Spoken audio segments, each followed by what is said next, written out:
भित्ति प्रस्तर स्थापन हेबार 5 वर्ष बीती जाइथिले भी सरी पारुनी पोलो काम, जहाकु नेई जाजपुर जिल्ला रे तीव्र असंतोष बढ़ी। बरी ब्लॉक अंगाल पंचायत डीहबारिंगी ठारे ब्राह्मणी शाखा पंडुआ नदी सेतुर भित्ति प्रस्तर स्थापन हेबार 5 वर्ष बीती जाइथिले भी सरी पारुनाही पोलो काम। एही सेतु उभय बिंझारपुर और बरी ब्लॉक को संजोग करने लक्ष्य रहिथिला। एपरिकी एही सेतु संपूर्ण हेले उभय बिरजा क्षेत्र और तुलसी क्षेत्र केन्द्रापड़ा जिला को मध्य जोगाजोग संभव होई परिबो। सेतु संपूर्ण हेबा पई उभय जाजपुर जिला और केन्द्रापड़ा जिलावासी अपेक्षा करी रहिछंती। हेले प्रकल्पर कच्छप गति जोगु एही सेतु संपूर्ण हेबा नै आशंका व्यक्त करुछंती स्थानीय बासिंदा। समस्यार समाधान सरकार एठी जदि चाषी सहित आलोचना करी जमी अधिग्रहण करि पारे अप्रोच रोडटा हे पाले समस्यार समाधान हो। ब्रिजटा कंप्लीट होबा उपरे ब्रिज रो किछि अल्प काम बाकी अछि। ब्रिज बहुत शीघ्र कंप्लीट हो, किंतु एटा वर्षा दिन पूर्व नहले एटा पुणी रहि गले पुणी गोटे वर्ष बीती जीवो। काहे सरकार आसुना का सहित आलोचना करना कोनोसी पदक्षेप नउना सेति पय लोक साधारण लोक बहुत हैरान होचे। एई कथा को बारंबार कहि सारला परे भी कोनोसी उचित पदक्षेप निया होनी, सेति पय लोक हैरान होचन। 2019 मसीह एही सेतुर भित्ति प्रस्तर स्थापन होइथिला। प्रकल्प हेबा दिन ठारू जमी अधिग्रहण समस्या सहित निम्न मानरे कार्य हेउथबा स्थानीय लोके एवं बुद्धिजीवी अभियोग करिसंती। आंदोलन और व्यापक हबो, एथि पय हबो 7 वर्ष धरि सेतुटे निर्माण होई पारु नाही। तेनु या 18 कोटी रु 56 कोटी जाई पहुंचला तन बाधक हबा कोउटी हमर प्रश्न कोउटी बाधक रहिला।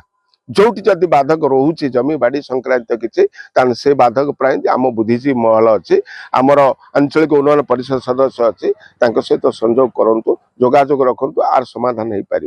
आउ जदि उद्देश्यमूलक इच्छा शक्ति नथिले मध्य जदि चाहूता एमती करी आम ठकिकी पलैबू ये साधारण ये मौलिक समस्या ये धोया अंचल ये मौलिक समस्या एटी छात्र समाज एटी कृषक समाज एटी बुद्धिजीवी महल एटी आंचलिक उन्नयन परिषद समस्ते जागृत हेलेनी। समस्ते आसंता जनवरी 26 भितर जदि ए सेतुरे गमनागमन सुविधा न करा जाए दुर्बार आंदोलन हम। ये आंदोलन व्यापक है कि राजरास्ता को समस्त ओल्लैबे।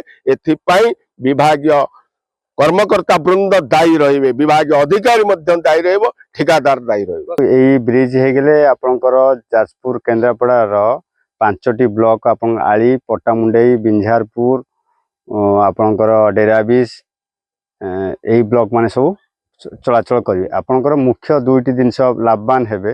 आपन जो छात्र छात्री माने अछंती एटिका पिला जांगे आपनकर केन्द्रापड़ा संशासित कॉलेज रे पाठ पढुचन विद्यालय पढुचंती एपटे एनसी कॉलेज रे जांगे हमर पढुचंती।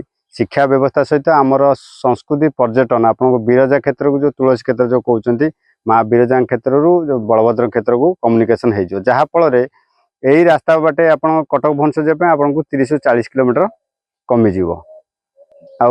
विशेष करी आमर बरी जो अच्छी 2टी पंचायत अच्छी अंगाल मधुसूदनपुर से पंचायत लोक मैंने आपणकर जिला जो ब्लॉक जावाक तहसिल जावाई मेडिकल जावाई घंटा घंटा धरिकी डंगा पाखे निर्भर कर अपेक्षा कर संध्या होगा डंगा मिलने आपंकर एपटे पत्रपुर देकी आली बाटे बुलिक जाउछंती किंबा जाजपुर टाउन देकी आसुछंती। पूर्त विभाग पक्षरु निर्माण हेउथबा एही प्रकल्प पई 54 कोटी व्यय अटकल होइतिला, किंतु इतिमध्यरे 5 वर्ष बीती जाइछि। एहार व्यय अटकल को वृद्धि करा जाइथिले मध्य एही सेतु कार्य संपूर्ण होई पारु नाही। फल स्थानीय लोके वर्षा दिने जिला मुख्यालय को डंगारे यातायात करिथांती। एबे भी स्थानीय लोके बोट माध्यम नदी पार हेउछंती। अन्यपटे एभली समस्या संपर्क में जिला प्रशासन अवगत अछि एवं खूब शीघ्र ए नहीं पदक्षेप ग्रहण करा बोली राजस्व विभाग अतिरिक्त जिलापाल कहिसंती। प्रॉब्लमटा तो लॉन्ग स्टैंडिंग प्रॉब्लम अछि मु जानि छी। तार एक्चुअली टिके एजी ऑब्जेक्शन पे तार फाइनेंशियल प्रॉब्लम टिके अछि जे फाइनेंशियल प्रॉब्लम सॉल्व होई पाउनी बोली तार डिस्बर्समेंट है कि लैंड एक्शन रा हेई पाउनी। तो हम स्टेप ऑलरेडी नै छु। एजी की चिट्ठी लिखितलु। एजी पुनी हम गोटे कंप्लेंट्स मागी छी। आमे 10-15 दिन भीतर से कंप्लेंट्स करी दे दबु ताकर डिस्बर्समेंट है कि लैंड एक्शन सर्जी होती। तो आमे आशा करछु जनवरी 26 पूर्व हम सर्जी जइतबो। ए जो फाइनेंशियल प्रॉब्लमटा सर्जी जइतबो। ए निम्नमान काम विषय आमे जिलापाल दृष्टि आकर्षण करू। आरडी डिपार्टमेंट को डाकी कहबू कोन हेजी कोन नै सेटा देखिबे। आ जो बोट फेरी जाइए आम काली गोटे बोट उपर मीटिंग होता सब वीडियो तदन मान निर्देश दिखाई जो भी बोट चलती आमको रिपोर्ट करेंगे। आम तो ପାଖାପାଖି ଯୋଉ ରିପୋର୍ଟ ରେଗୁଲାର ରିପୋର୍ଟ ଯାଇଛି ସେଥିରେ ବୋଟ୍ କୋଉଠି ଚାଲୁନି, କିନ୍ତୁ ଆମେ ଯାହା ଏବେ ଭିଡ଼ିଓ ଦେଖିଲୁ ବୋଟ୍ ଚାଲୁଛି। ତ ସେମାନେ ରିପୋର୍ଟ କରିଦେଲା ପରେ ଆମେ ସେଠି ତାଙ୍କୁ ଲାଇଫ୍ ଜ୍ୟାକେଟ୍ ଦବୁ ଆଉ ଶୀଘ୍ର ବ୍ରିଜଟା କେମିତି ସରିଯିବ ସେଟା ଚେଷ୍ଟା କରିବୁ। ସେତୁ କାର୍ଯ୍ୟରେ ବିଳମ୍ବ ଏବଂ ନିମ୍ନମାନର କାର୍ଯ୍ୟ ହେଉଥିବା ନେଇ ସ୍ଥାନୀୟ ବାସିନ୍ଦା ଜିଲ୍ଲାପାଳଙ୍କ ଦ୍ୱାରସ୍ଥ ହୋଇଛନ୍ତି। ତେଣୁ ଏଭଳି ଗୁରୁତ୍ୱପୂର୍ଣ୍ଣ ସମସ୍ୟାର ସମାଧାନ ନହେଲେ ଆଗାମୀ ଦିନରେ ଆନ୍ଦୋଳନ କରାଯିବ ବୋଲି ସ୍ଥାନୀୟ ବାସିନ୍ଦା ଚେତାବନୀ ଦେଇଛନ୍ତି। ଯାଜପୁରରୁ ସନ୍ଦୀପ୍ତ ରାୟଙ୍କ ରିପୋର୍ଟ, ସକାଳ ନ୍ୟୁଜ୍।